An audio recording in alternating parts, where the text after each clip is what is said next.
연구위원장 이주영입니다. 저는 민생개혁에 대해서 먼저 말씀드리겠습니다. 민생개혁은 크게 네 가지로 구분됩니다. 첫 번째부터 말씀드리겠습니다.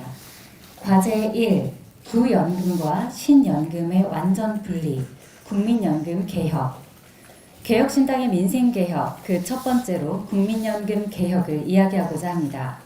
KDI에 따르면 현재 우리의 국민연금은 30년 뒤인 2054년이면 바닥을 드러냅니다. 기금을 다 소진하고 난 뒤에는 지금 보험료의 약 4배에 달하는 보험료를 내야만 합니다. 무려 한 달 소득의 3분의 1이 국민연금으로 나가게 되는 셈입니다. 더 심각한 것은 전쟁 중인 우크라이나보다도 적은 출산율 0.6명 시대의 도래로 인하여 기금 고갈 시점이 훨씬 더 빨리 다가올 것이라는 점입니다.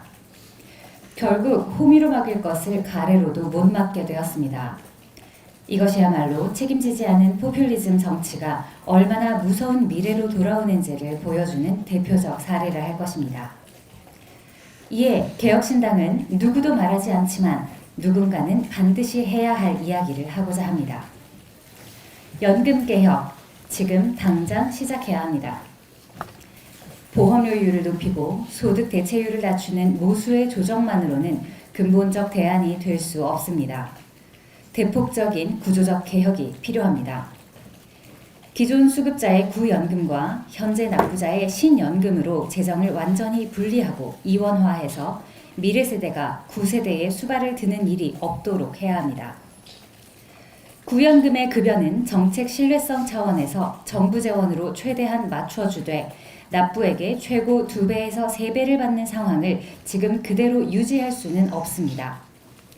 저출산, 고령화로 인한 고통 분담 차원에서 연금 수급액은 일정 부분 감액해야만 합니다. 신연금에 해당하는 미래 세대는 덜 받을 각오가 필요합니다. 초과 수익은 과감히 포기하고 그래도 최소한 낸 만큼은 돌려받는다는 많지는 않지만 안정적인 수급을 선택해야만 합니다. 급격한 저출산에도 영향을 받지 않고 영구적으로 안정적 연금을 지급하기 위해서는 납부 시 수급액이 정해지는 확정급여형을 연금을 받을 때 급여가 결정되는 확정기여형으로 전환해야 합니다. 또한 KDI 모델에 따르면 보험료율도 15.5%까지 올려야만 하는데 이는 현실을 감안하여 13년간 0.5%포인트씩 단계적으로 인상하겠습니다. 이때 발생하게 될 재정적 손실은 구연금에서 감액된 급여를 재원으로 보전하면 됩니다. 이렇게 되면 구세대의 고통 분담과 미래 세대의 초과 수익 포기로 세대 간 형평성을 제고하고 국민연금의 안정화를 꾀할 수 있습니다. 연금 개혁, 지금 하지 않으면 빚만 눈덩이처럼 불어날 뿐입니다. 개혁신당이 바꾸겠습니다. 두 번째 과제입니다. 지속 불가능한 대한민국 의료 어떻게 바꿀 것인가? 우리나라의 의료는 전국민 건강보험이 태동한 이래 최대의 위기를 맞이하고 있습니다. 저출산, 고령화, 인구의 감소와 더불어 왜곡되고 편향된 의사결정 체계와 도덕적 해이를 부추기는 여러 요인들로 인해 현 추세의 의료 이용으로는 수년 내에 건강보험 재정의 고갈과 적자 전환이 예상됩니다. 현재 핵심 의료의 위기는 이미 충분히 숙련된 의사들이 현장에서 이탈하고 새로 배출될 의사들이 핵심 의료를 선택하지 못함으로써 발생합니다. 이는 핵심 진료 과목의 중요성과 의학 교육의 연속성을 생각할 때 대한민국 미래 의료의 총체적 수준을 저하시키는 심각한 현상이라 하겠습니다. 또한 과거 정상적으로 운영되던 중증 응급의료 인프라의 붕괴와 지역의료의 소멸 역시 우리 세대가 해결하지 않으면 안 될 필수적인 정책입니다. 이에 개혁신당은 지속 가능한 의료의 발전을 위해 다음과 같이 제안합니다. 첫째, 지속 가능한 건강보험 운영 시스템을 새롭게 구축해야 합니다. 의정 동수의 합의체를 구성하여 법제화된 보건의료 거버넌스를 구축하고 건강보험 정책심의위원회의 합리적, 미래지향적 운영을 논의해야 합니다. 건강보험 재정의 불필요한 낭비를 막기 위해서는 심사평가원의 진료비 심사 사유와 내역을 투명하게 공개하는 것이 필수적입니다. 또한 반복되는 의료 대란을 막기 위한 대형 병원의 전문의 고용 비율 보장 및 양질의 의학교육과 수련 환경 개선을 위해 전공의 단체의 합법적인 활동을 보장해야 합니다. 둘째, 핵심 진료 과목은 정책적으로 보호해야 합니다. 의협 산하 각 분과 학회를 통한 공식 자문기관을 지정하여 무과실, 비고의적 의료 결과에 대해 민사 책임 제한 및 형사 면책, 무과실 의료 악결과에 대한 국가기금을 설립해야 합니다. 거점 중증 응급의료센터는 통폐합하여 지역 병원에서도 규모의 의료가 가능하도록 정책적으로 집중 지원하고 의사뿐 아니라 간호사, 의료기사, 보조인력 등을 필수적으로 고용하도록 해야 합니다. 또한 적절히 합의된 인센티브 제도를 도입함으로써 응급 혹은 중환자를 수용할 수 있는 팀이 안정적이고 원활하게 운영됨과 동시에 현재 일부 공공병원에서 발생하고 있는 도덕적 해이 또한 해결할 수 있습니다. 셋째, 지역의료 인프라 확립에 대해서는 효율적으로 기능하는 연락망이 필수적입니다. 인구 및 지역사회의 규모를 고려하지 않은 상태에서 전국의 모든 지역에 모든 규모의 병원이 존재할 수 없다는 것을 냉정하게 인정해야 합니다. 대신 그에 대한 대안으로 기존에 존재하는 보건소 및 보건지소를 적극 활용하여 지역 거점병원, 인근 대학병원과의 핫트랙 및 의사 중심의 전원 시스템을 구축함으로써 효율적 환자 분배 및 이송이 가능하도록 추진하겠습니다. 현실에 입각한 보건의료 개혁 없이 국민 건강의 미래는 없습니다. 오직 개혁신당만이 살 수 있습니다. 과제 3. 유명무실한 규제 샌드박스 전면 개편. 개혁신당은 현재 유명무실해진 규제 샌드박스를 전면 개편하겠습니다. 신기술, 신산업에 대해 규제 완화 측면에서 선허용, 후규제 취지로 도입된 규제 샌드박스는 도입 취지가 무색하게도 오히려 스타트업의 발목을 잡는 규제 블랙홀이 되어버렸습니다. 현실적으로 대부분의 스타트업은 많은 비용과 시간이 소모되는 실증 특례를 할 여력이 없습니다. 또한 영국의 경우 6개월, 일본의 경우 최대 1년이면 해결되는 실증 특례가 우리나라에서만 기본 2년에 추가 2년까지 최대 4년이나 걸리고 있습니다. 그래서 신속 확인 신청을 통해 정부에 문의하고 답변을 얻고자 하지만 정부의 소극적 대응으로 인해 신청서 검토 단계에서만 벌써 수개월을 소비하기 일쑤입니다. 기간이 길 뿐만 아니라 어떻게 진행이 되고 있는지조차 알 수 없다 보니 스타트업 입장에서는 답답하기만 할 따름입니다. 또한 담당 부처 역시 6개 부처로 산재하여 있다 보니 중복 업무는 물론 책임을 지는 모습도 찾아보기 어려워 규제 완화의 실효성이 떨어지는 것이 현실입니다. 이에 개혁신당은 첫째, 실증 특례 기간을 6개월로 대폭 축소하겠습니다. 현행 2년인 실증 특례 기간을 영국이나 일본 수준인 6개월로 단축하고 연장도 최대 1년까지만 할 수 있도록 하겠습니다. 둘째, 신속 확인 신청 시 진행 상황을 실시간으로 공개하겠습니다. 신속 확인 신청 시 온라인 홈페이지를 통해 진행 상황을 실시간으로 투명하게 공개할 수 있도록 하겠습니다.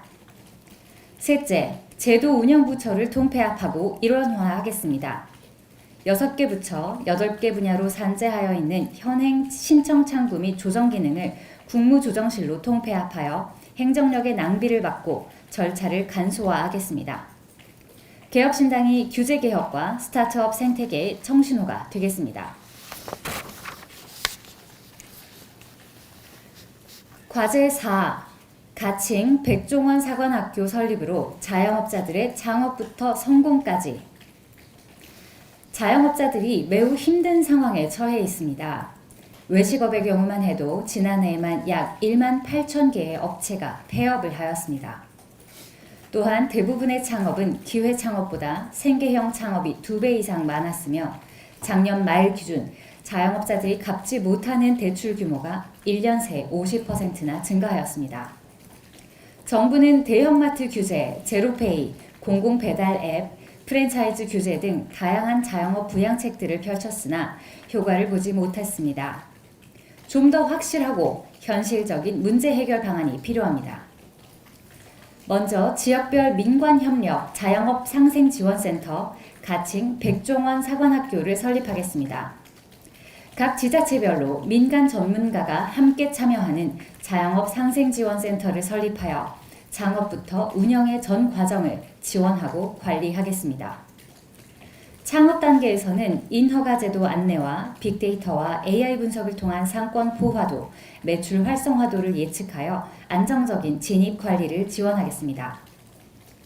운영 단계에서는 1:1 컨설팅을 통한 맞춤 지원 및 마케팅, 제품 개발 등에 대한 지원을 통해 경쟁력 제고 방안을 제안하고 일회성 지원이 아닌 지속적 관리를 통해 안정적 경영이 이루어지도록 하겠습니다.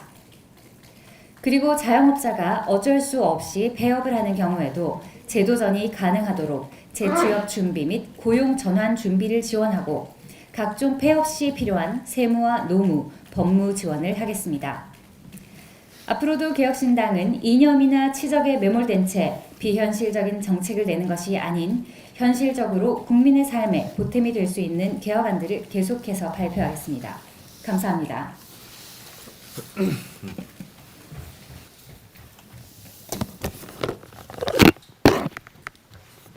다음은 정치개혁 분야에 대해서 천하람 교과전위원장이 발표하겠습니다. 네, 안녕하십니까. 천하람입니다. 네. 저희 5번째 과제입니다. 저희 정당 국고보조금 폐지인데요. 개혁신당의 정치개혁, 첫 번째로 정당 국고보조금을 폐지하겠습니다. 올해 40총선 선거보조금으로 총 501억 9,700만 원의 세금이 정당에 지급됩니다. 의석이 많은 두 정당이 가장 많은 국고보조금을 받습니다. 더불어민주당은 188억 원, 국민의힘은 177억 원 가량입니다. 심각한 것은 양당의 위성정당도 각 28억 원 가량을 지급받는다는 것입니다. 꼼수 위성정당은 의석은 물론 세금도 도둑질하고 있습니다. 현역 의원이 5명 이상인 정당은 26억 원 이상 지급받고 심지어 존재조차 희미해진 민생당도 지난 선거 결과를 바탕으로 10억 원가량 세금을 지원받습니다. 정당 국고보조금은 전두환 군사정권의 산물입니다. 전두환 당시 국군보안사령관이 주도한 12.12 군사반란 후 1980년 5월에 설치된 국가보위 비상대책위원회가 추진한 개헌으로 보조금 관련 규정이 헌법에 들어가게 되었습니다. 이후 보조금 관련 조항은 수차례 개정되며 더 굳혀야되고 지원 범위도 확대됐습니다. 1991년엔 선거 보조금 조항도 생겼습니다. 선거가 있는 해엔 추가로 보조금을 주기로 한 것입니다. 정당들은 셀프 입법으로 각종 보조금을 계속 늘리고 있습니다. 2002년엔 정당의 여성 후보자 추천에 대한 보조금이, 2010년엔 장애인 후보자 추천에 대한 보조금이, 2022년엔 청년 후보자 추천에 대한 보조금이 각각 도입됐습니다. 2001년부터 2021년까지 연평균 628억 원이 넘는 세금이 정당의 운영에 쓰였습니다. 총액은 무려 1조 2,570억 원에 이릅니다. 과도한 국가보조금은 정당의 자생력을 훼손합니다. 정당은 국가기관이 아닙니다.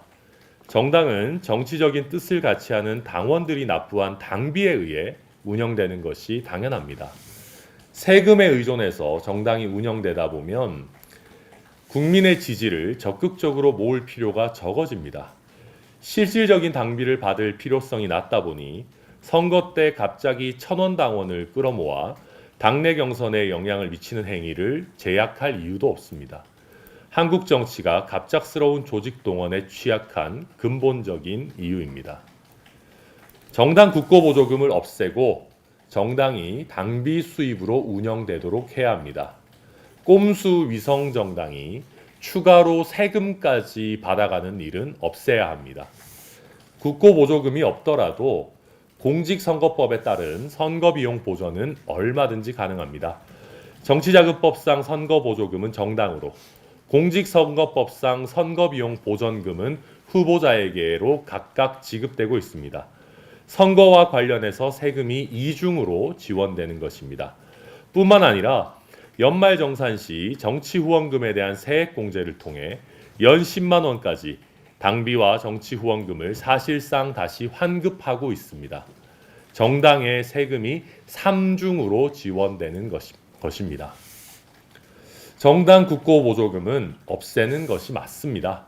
오히려 당비와 정치 후원금에 대한 세액 공제를 늘리거나 세액 공제 방식이 아닌 정치 후원금 바우처 제도 도입을 통해 각 정당이 당비, 후원금을 받기 위한 적극적인 경쟁에 나서도록 해야 합니다. 세금이 아니라 국민의 지지에 의존하는 정당, 적극적으로 국민의 마음을 얻기 위해 노력하는 정치, 개혁신당이 만들겠습니다. 네, 과제 6번 완전 국민 경선제 법제화입니다. 시스템 공천은 사기입니다. 공천관리위원회가 몇 주간의 짧은 시간 내에 그 많은 후보자를 제대로 심사하는 것은 불가능합니다. 실제로 국민의힘 공천관리위원회는 장해찬 후보의 공개된 막말도 제대로 잡아내지 못했습니다. 재산 내역을 공천관리위원회에 거짓으로 제출해도 공천 전에 잡아낼 방법도 없습니다. 더불어민주당 세종갑 이영선 후보의 경우가 명확하게 보여줍니다. 그럼에도 시스템 공천이라는 거짓 표현을 꾸역꾸역 쓰면서 지금의 시스템을 유지하는 것은 당대표의 공천권을 지키기 위해서입니다. 의정활동 평가라는 명목으로 당 기여도 같은 정성평가 항목을 넣고 이를 통해 비명 의원들에게 0점, 최하점을 부여합니다. 그래서 비명 행사 공천을 합니다. 이것이 어떻게 공정합니까? 일반 국민 여론조사를 일정 부분 섞으니 괜찮다고요? 일반 국민 여론조사도 조직된 당원, 지지자의 응답 비율이 압도적이라는 것, 여의도에서 모르는 사람이 없습니다. 당원에게 일반 국민이라고 응답하라고 해서 문제된 사례가 한두 건이 아닙니다. 아직도 이유 모를 전략 공천, 단수 공천이 횡행합니다. 이것이 어떻게 시스템 공천, 공정한 공천입니까? 애당초 당대표의 공천권이라는 것은 없습니다. 공천권은 본래 당원과 국민의 것입니다. 개혁신당은 당대표 1인의 독재식 공천을 원천 차단하여 공천권을 당원과 국민들께 돌려드리겠습니다. 공직선거법을 개정하여 완전 국민 경선제를 법제화하겠습니다. 본선거 90일 전에 각 당의 경선 후보가 선거관리위원회에 재산, 병역, 납세, 전과를 신고하여 경선 과정에서부터 본선거와 마찬가지로 모든 정보가 투명하게 공개되도록 하겠습니다. 허위 신고에 대한 제재도 동일하게 적용하여 세종갑 이영선 후보의 사례를 막겠습니다. 본선거 60일 전에 선거관리위원회의 선거관리 하에 국민이 본선거와 동일하게 투표소에서 각 당의 후보를 선출하는 완전 국민 경선 방식의 예비선거, 즉 오픈 프라이머리를 치를 수 있도록 하겠습니다. 당대표가 공천권을 사유화하려고 수단과 방법을 가리지 않는 현실에서 모든 정당이 완전 국민 경선제에 동의할 것을 기대하기는 어렵습니다. 그래서 저희 개혁신당은 각 당이 완전 국민 경선제를 활용할 수 있는 선택권을 부여할 것을 제안합니다. 완전 국민 경선제를 의무화하는 것이 아니라 각 당이 활용 여부를 결정할 수 있도록 법제화하자는 것입니다. 밀실에서 권력자의 입김에 의해 정해지는 후보와 치열하게 예비 선거를 거쳐 국민에 의해 정해지는 후보 중에 누가 더 본선거에서 경쟁력이 있을지는 자명합니다. 그럼에도 자당의 정체성을 지키는 것이 더 중요하다고 보거나 역선택을 우려하여 공관위 공천이나 당원 경선 제도를 선호하는 정당이 있으면 그 의사를 존중하는 것도 좋을 것입니다. 예비선거에 참여하는 경선 후보에게 예비선거 이전부터 일정 기간 동안 정치 후원금을 받을 수 있도록 하면 현역 의원에게만 유리한 현행 후원금 제도의 부작용도 완화할 수 있을 것입니다. 개혁신당은 완전 국민 경선제를 법제화하는 데 앞장서겠습니다. 권력자의 사천, 밀실 공천을 넘어 대한민국 정치를 투명하고 생동감 있게 진정 국민의 것으로 바꾸겠습니다. 네, 7번째 과제입니다. 광역단체장 결선 투표제 도입입니다.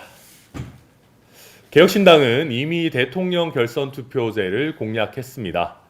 대통령의 선출 방식에 있어 최종적으로 국민 과반수의 지지를 얻은 사람이 선출될 수 있도록 대통령 선거에 결선 투표제를 마련해야 합니다. 그렇게 선출된 대통령 국정 운영의 책임성과 연속성을 강화할 수 있도록 4년 중임제 개헌을 하는 것이 필요합니다. 나아가 광역지방자치단체장 선출에 있어서도 결선 투표제가 필요합니다. 광역단체장 시킬 만한 사람이 너무나 부족합니다. 기득권 양당이 사실상 광역단체장을 독점하고 있는 상황입니다. 그러다 보니 광역단체장을 시킬 인재풀이 너무나도 협소합니다. 권력에 줄 서고 열심히 방탄해서 공천이나 받으려는 인물들이 즐비한 기득권 양당에서는 큰 인물이 씨가 말랐습니다. 박용진은 죽이고 정청래를 중진으로 키우는 공천을 보십시오. 조금박해와 천하용인이 아니라 친명과 윤핵관을 키우는 공천을 보면 앞으로도 나아질 기미가 보이지 않습니다. 기득권 양당이 아닌 여러 정당에서 미리부터 포기하지 않고 자체적으로 광역단체장급 인재를 길러낼 수 있도록 해야 합니다. 단일화의 압박과 부담 때문에 여러 정당이 광역단체장 선거에 도전장을 내기조차 어려운 현실, 이제는 바꿔야 합니다. 다양한 정당에서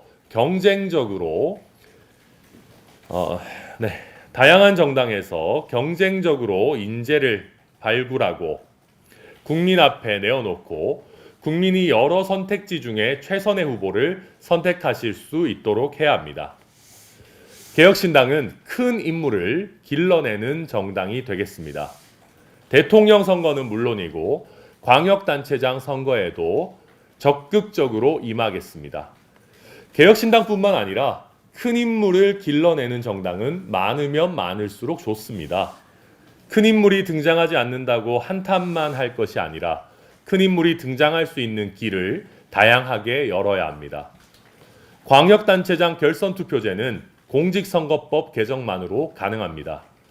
광역단체장부터 큰 인물들을 다양하게 키워내고 결국 그들이 대통령 선거에 도전할 수 있도록 선순환 구조를 만들어야 합니다. 더 이상 정치 초보가 갑자기 대통령 후보로 등장하는 일은 없어야 하지 않겠습니까? 네, 이상입니다. 마지막으로 미래과학기술 분야에 대해서 임지수 개혁추진특별위원장이 말씀 주시겠습니다. 안녕하세요. 미래대비 과학기술 개혁을 위해 3대 과제 말씀드리겠습니다. 개혁신당 과학기술과 함께 열어가는 지속가능한 대한민국 구축을 위한 첫 번째 과제는 R&D 사업 활성화를 위한 개혁입니다. 갑작스러운 R&D 예산 삭감은 연구자들의 성장 기회 상실은 물론 대한민국의 지속가능한 발전과 과학기술 선도 능력에 큰 위협이 되며 여러 가지 부작용을 발생시키고 있습니다. 첫째로 R&D 예산의 감소는 연구자에게 장기간의 성장 기회를 박탈하는 행위로 단기적인 연구비 절감이 장기적으로 큰 손실로 이어질 수 있습니다. 두 번째로 연구 성과 소멸로 10년을 잃어버리게 되었습니다. 이미 진행 중인 연구의 중단은 누적된 연구 성과를 소멸시키며 재정비하는 많은 시간과 노력이 소요됩니다. 셋째로 연구체계 붕괴입니다. 연구 예산 배정 과정의 갑작스러운 변경은 연구자와 기관 그리고 연구소가 적절히 대응하기 어렵게 만들었습니다. 연구 중단 및 인력 유출을 초래해서 국가 발전에 큰 손실을 야기할 수 있습니다. 이에 따라 안정적이고 지속 가능한 R&D 투자가 국가 발전의 핵심이 되어야 합니다. R&D 예산은 미래 세대를 위한 투자이자 지속 가능한 발전을 위한 필수 요소입니다. 개혁신당 개혁 방안을 말씀드리겠습니다. 첫 번째로 대학과 연구소 그리고 국가출연연구원 R&D 사업부터 계속비 제도 적용을 의무화해야 합니다. 국가재정법 제23조에 연구개발 사업은 그 경비의 총액과 매년 집행할 액수를 정해서 국회 의결을 얻은 후 여러 해에 걸쳐서 지출할 수 있다고 명시되어 있습니다. 그러나 사실상 사문화된 상황입니다. 이에 연구자들은 매년 예산 변동에 안정적인 연구를 하기 어려운 상황이었습니다. 따라서 연구자들이 매년 연구비 변동에 불안해하지 않고 연구에 몰두하기 위해서 먼저 출연연 및 기초 R&D 사업부터 계속비 제도 적용을 의무화하고 차차 기업 관련 R&D 예산으로 계속비 적용을 확대해 나가야 합니다. 두 번째로 가칭 미래기술산업 일괄조치법 제정해야 합니다. 현재 연구개발에 관련 법은 과학기술기본법, 국가연구개발혁신법, 협동연구개발촉진법, 기초연구진흥법, 산업융화촉진법, 기술사업화법, 산학연법, 연구개발특구법, 벤처기업 육성법 등 아주 다양한 법으로 편파되어 있습니다. 각 법령별로 범위나 방법 그리고 대상 등이 상이해서 혼란을 겪고 있습니다. 따라서 이에 가칭 미래기술산업 규제 일괄조치법을 제정하여 연구개발에 대한 다수의 법률을 통일하고 체계적이고 일괄된 미래기술산업 연구개발 지원을 해야 합니다. 개혁신당 과학기술과 함께 열어가는 지속가능한 대한민국 구축을 위한 두 번째 과제는 데이터 시대로의 대전환입니다. 데이터 매우 중요한데요. 국가적 난제 해결을 위해서 데이터 산업의 역할은 매우 중요합니다. 데이터 산업의 발전의 필요성입니다. 저출산과 고령화 문제로 대한민국을 포함한 전 세계의 중대한 도전 과제로 대두되고 있습니다. 한국을 이끌어온 반도체 산업과 더불어서 최근 부상되고 있는 AI 반도체 기술에서도 데이터의 중요성이 강조되고 있고 집중적인 발전이 필요합니다. 이러한 사회적 도전 과제를 극복하고 보건 의료 시스템을 효율적으로 개선하기 위해서는 전략적인 접근이 필요합니다. 이 과정에서 빅데이터의 활용이 국가 미래를 건강하고 지속 가능한 방향으로 이끄는 데 핵심적인 역할을 할 수 있습니다. 빅데이터의 중요성은 빅데이터 활용을 살펴보면 더 강조될 수 있습니다. 빅데이터는 의료 분야에서 개인 맞춤형 의료 서비스, 질병 예방, 조기 진단 등에 기여할 수 있으며 이를 통해 국민 건강 증진, 의료비 절감, 의료 자원의 효율적 배분 등을 가능하게 합니다. 이를 통해서 지속 가능한 의료 시스템 구축에 중요한 기여를 할 수 있고요. 저출산 및 고령화와 같은 국가적 난제 해결을 위해서 데이터 산업의 발전 및 AI 그리고 반도체 기술의 집중적인 발전이 필요합니다. 이렇게 중요한 빅데이터, 한국은 세계 데이터 강국과 비교해서 아쉽게도 20년 넘게 뒤처져 있습니다. 예를 들어 미국, 영국, 에스토니아 등 해외 데이터 강국들은 국가 주도로 데이터 통합 및 관리를 하고 있으며 활용면에서는 개인, 연구자 그리고 개별 기업들이 활용하고 쉽게 접근할 수 있도록 통합 시스템 구축을 진행해 왔습니다. 반면 한국은 여전히 부처 간의 칸막이 문제로 인해 데이터 통합이 어렵고 완성형 데이터의 수집이 불가능한 상황입니다. 이러한 문제는 빅데이터의 효율적 활용을 저해하며 국가 미래 설계에 있어서 중요한 걸림돌이 되고 있습니다. 개혁신당의 개혁 방안입니다. 첫 번째로 빅데이터 시대의 대전환, K-로드 시스템 도입을 강조하고 싶습니다. 에스토니아는 국가 주도로 X-로드라는 빅데이터와 디지털 기술을 통해 병원, 학교, 은행 등 다양한 서비스 제공 간의 데이터를 효과적으로 연결하고 있습니다. 예를 들어서 시민들은 X-로드 시스템을 통해 자신의 의료 기록, 세금 정보, 교육 기록 등 쉽게 접근할 수 있으며 정부는 이 데이터를 기반으로 효율적으로 서비스를 제공하고 있습니다. 우리나라의 경우 데이터 산업의 인프라는 구축되어 있긴 하나 빅데이터의 수집, 저장, 그리고 빅데이터를 활용하는 데 있어서 아직 부족한 현실입니다. 이에 한국형 빅데이터 서비스인 K-로드 시스템을 도입해 각종 정부기관, 병원, 학교, 은행 등의 다양한 정보 제공자 간 데이터를 공유하는 시스템을 구축해야 합니다. 고령화 시대와 다각화되는 사회 구조에서 각 국민에게 빅데이터를 기반으로 알아서 맞춤형 복지, 의료 서비스가 제공 가능해야 합니다. 예를 들어 아이가 태어나면 병원의 기록이 공공기관에 넘어가 별도로 출생신고를 하지 않아도 되고 소득이나 자산의 수준에 따라 받을 수 있는 국가의 복지 서비스를 따로 신청하지 않아도 알아서 지원해주는 시스템을 도입할 예정입니다. 의료 측면에서도 개인별 맞춤형 건강관리로 국민의 삶 질 도모할 수 있습니다. 마지막으로 개혁신당 과학기술과 함께 열어가는 지속가능한 대한민국 구축을 위한 세 번째 과제는 폐터널, 폐광산을 활용한 데이터 센터 증설입니다. 생성형 인공지능, 즉 AI의 수요가 폭증할 것으로 예상되고 있습니다. 이에 따라 전 세계적으로 데이터 센터 증설 붐이 일고 있는데요. 국내에서도 2022년 기준으로 187개가 운영 중에 있습니다. 인천시, 고양시, 김포시 등의 데이터 센터 건립 중에 있습니다. 아울러 적지 않은 지방자치단체들이 지역경제 활성화 차원에서 관련 기업들과 함께 데이터 센터 건립을 추진 중이지만 지역 주민의 반발이 거셉니다. 가장 큰 이유는 전자파입니다. 막대한 전력을 필요로 하기 때문에 초고압선을 깔 수밖에 없는데요. 여기에서 인체에 유해한 전자파가 발생한다는 이유입니다. 이 때문에 혐오 시설로 인식되어서 용인시에서는 데이터 센터 건립 개혁에 제동이 걸리기도 했습니다. 이 문제를 해결할 수 있는 방법은 데이터 센터를 지하화하는 것입니다. 거대한 대심도에 설치할수록 인근 지역 주민에 대해 피해가 줄어들 것입니다. 문제는 비용입니다. 지하화할 경우에 건설 비용이 크게 증가할 수밖에 없습니다. 이에 해외처럼 폐터널 그리고 폐광산을 활용하는 방안을 제안하고자 합니다.